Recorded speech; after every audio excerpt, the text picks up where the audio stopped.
tonight, Governor Nasser El-Rufai vows to bring those behind Kaduna violence to book as tension mounts following the killing of 3 people, allegedly by men dressed in military uniform. President Buhari inaugurates committee to assess Nigeria's readiness for the Africa Continental Free Trade Area Agreement. Drama at the office of the NHIS in Abuja as suspended executive secretary resumes work in defiance of the agency's governing council amidst protests by the NHIS staff. And British Prime Minister Theresa May says 95% Brexit terms agreed, promises to explore every possible option to break the deadlock in talks. On business news tonight, latest banking sector reports by AfriInvest attributes resilience of commercial banks to central banks' tight monetary stance in spite of 2016 economic downturn. And on sports news tonight, Arsenal defeat Leicester City for their 10th straight win in all competitions and 7th in the English Premier League.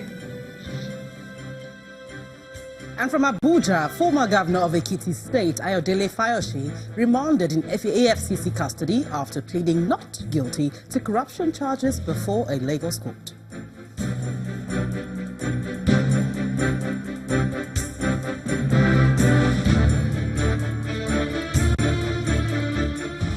We begin tonight with a vow from Kaduna State Governor Nasser El-Rufai to bring the perpetrators of the Kaduna mayhem to justice.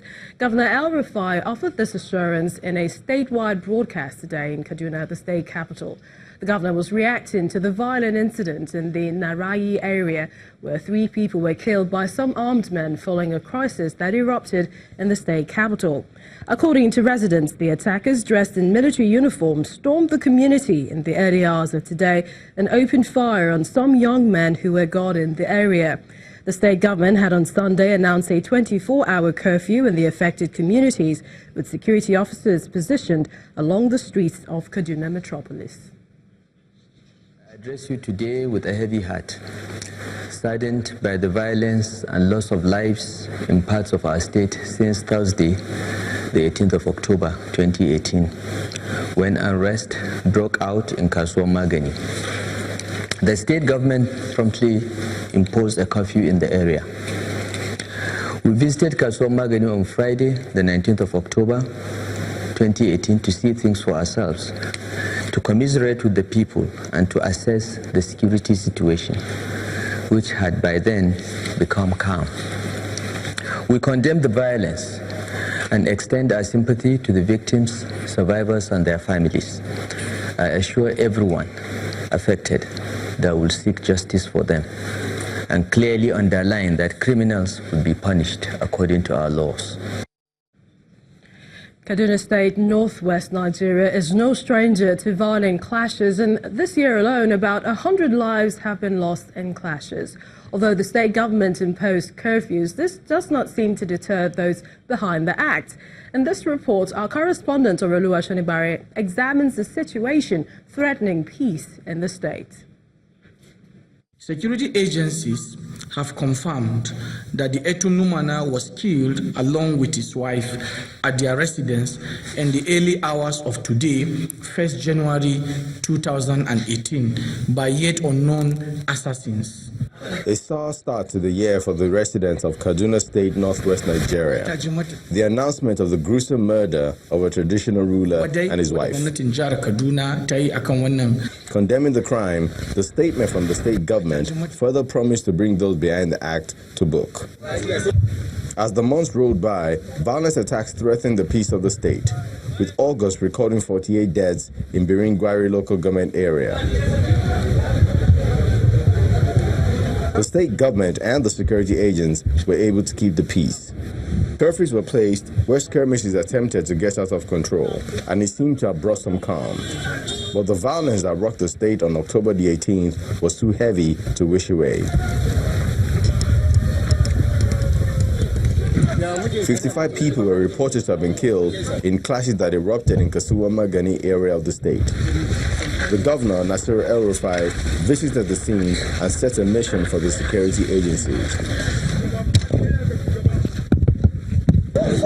What is happening here is totally unacceptable, and I have charged the security agencies and the authorities here, local and traditional authorities, to ensure that everyone connected with this, whether as participant or instigator or even watching while it is going on, is apprehended and prosecuted.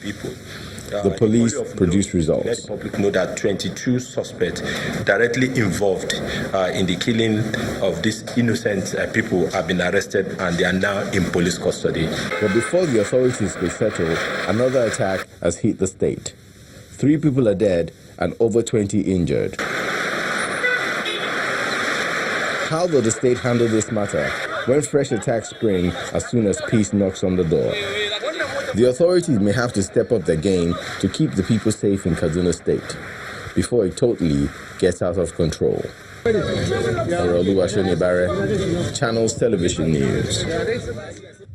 And away from Kaduna State, President Muhammadu Buhari has inaugurated the Africa Continental Free Trade Area Agreement Impact and Readiness Assessment Committee. The mandate of the committee is to develop strategies that will address issues raised during the nationwide stakeholder consultations ordered by the government. Nigeria is yet to sign the agreement endorsed by 44 African countries in March this year. Our correspondent Ibrahim Adra has more. It's an inauguration of a committee that will yet again take a closer look at the Africa Continental Free Trade Area Agreement. 44 countries of Africa signed the agreement in Kigali on the 21st of March 2018. Nigeria did not sign. Instead, President Muhammadu Buhari calls for caution and the need to protect Nigerian businesses. The administration opted for a nationwide stakeholder consultations on the trade agreement. AFCFTA stakeholder sensitization and consultations were undertaken from March to October 2018. In the exercise, approximately 34 groups and associations were sensitized and consulted.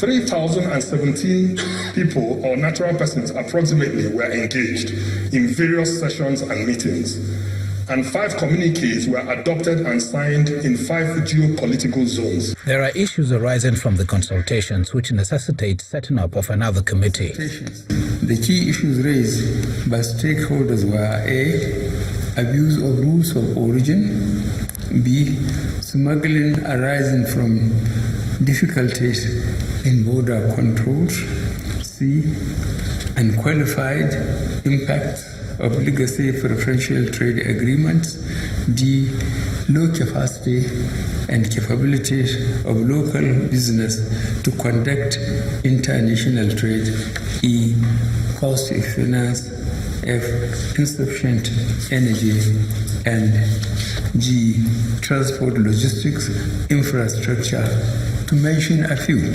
The mandate of the committee is to develop short, medium and long-term strategies to address issues raised during the nationwide consultations. We will all agree that Africa's trade landscape as it stands is multifaceted. For us in Nigeria, our vision for intra-African trade is for the free movement of made-in-Africa goods. This means the goods and services must have significant African content in terms of raw materials and value addition to the production and service processes. 13 out of 15 members of Economic Bloc ECOWAS have signed the Africa Continental Free Trade Area Agreement, with the implication that their decision could be binding on Nigerian businesses in the long run. Ibrahim Adra, Channels Television News.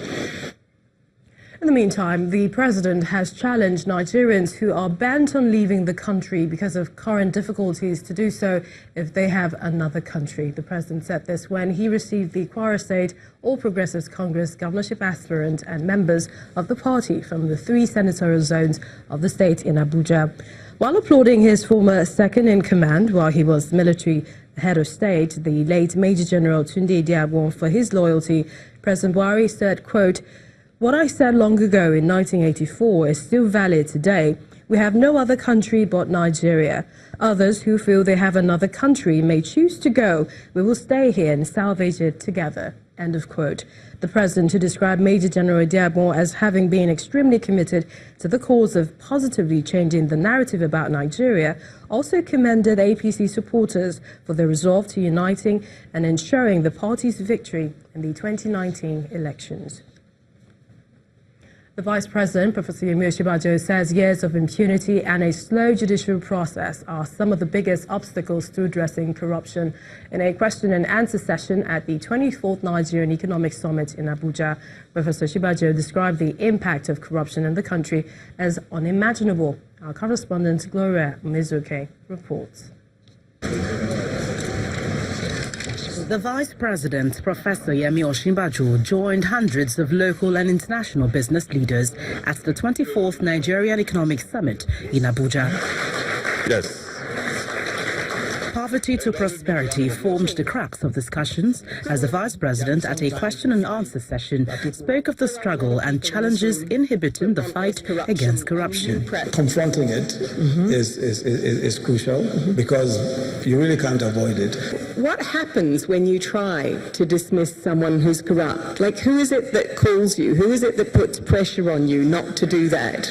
Practically every segment, because, people who have access to you, they could be political leaders, they could be religious leaders, business leaders, whoever has access, So we have a system where people just feel that, well, we can, why don't you just give this guy a break?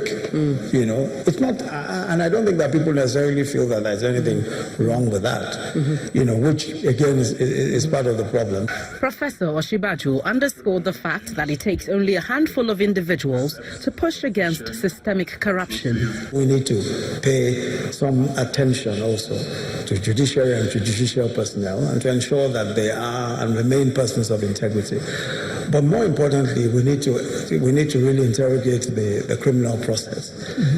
So we've passed an Administration of Justice Act, which has helped in some ways to remove some of the old obstacles to a smooth trial. He equally put blames on the judicial system for Nigeria's woes. If you look at business generally, I think business people, their major concern is that I just don't want to rock any boat. I don't, who knows what will happen in another 5-6 years, I've seen all sorts, So I think what is required is for them to see that, first of all, that this is important for all of us, and that down the line, if we don't sort this out, as President always says, if we don't kill corruption, corruption will kill us. Thank you. Guest speaker, Professor Peter Lewis, proffered ways to break out of a stuck economy. Breaking through the critical bottlenecks in infrastructure, notably and probably foremost electricity, and creating a more predictable environment for transactions. After all said, the federal government appealed to the international community to do more to help the nation recover speedily her stolen funds. In spite of apparent challenges in Nigeria's quest towards economic prosperity, the federal government remains undaunted, keeping a will to remain focused, especially on issues of corruption and job creation. Gloria Umezuke, Channels Television News. In part two, after the break, more on the 24th Nigeria Economic Summit in Abuja, and we have the Chairman, Private Sector, NES 24th Central Organizing Committee, Mr. Lanre Akimo, to shed light on the issues coming out of the summit. Please stay with us.